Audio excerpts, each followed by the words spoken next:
જે ગઢ વિસ્તારમાં એક 11 વર્ષીય બાળકની હત્યા કરી દેવામાં આવી છે। ત્યારબાદ તેમાંથી પોલીસ દ્વારા જે છે એક નવી પહેલ બનાસકાંઠા પોલીસ દ્વારા શરૂ કરવામાં આવી છે।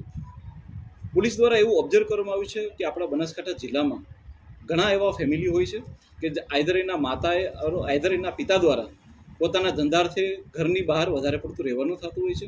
ત્યારે બાળક જે છે એ ઘરે એકલું હોય છે, બની શકે છે કે દાદા દાદી પાસે હોય, નાના નાની પાસે હોય, और અધરવાઇઝ તેના મોટા ભાઈ બહેનની પાસે હોય। આવા સંજોગોમાં 18 વર્ષથી નીચેનું બાળક જે છે એ આજના સંજોગોમાં ખૂબ જ વલ્નરેબલ બની જતું હોય છે। આપણા આખા ગુજરાત પોલીસ દ્વારા 60 વર્ષથી ઉપરના સિટીઝનનું એક રજિસ્ટ્રેશન કરાવવામાં આવે છે। અમે બનાસકાંઠામાં એવું નક્કી કર્યું છે કે જેટલા બી આવા ફેમિલી હશે કે જેના માતા કે પિતા અથવા તો બંને જણા ધંધાર્થે વધારે બહાર રહેતા હશે, તેનું પોલીસ સ્ટેશનમાં અને જે નાની અમારી ચોકીઓ છે કે ઓપી બીટ છે ત્યાં રજિસ્ટ્રેશન કરવામાં આવશે। અને એ બાળકની પાસે પોલીસ મહિનામાં વારંવાર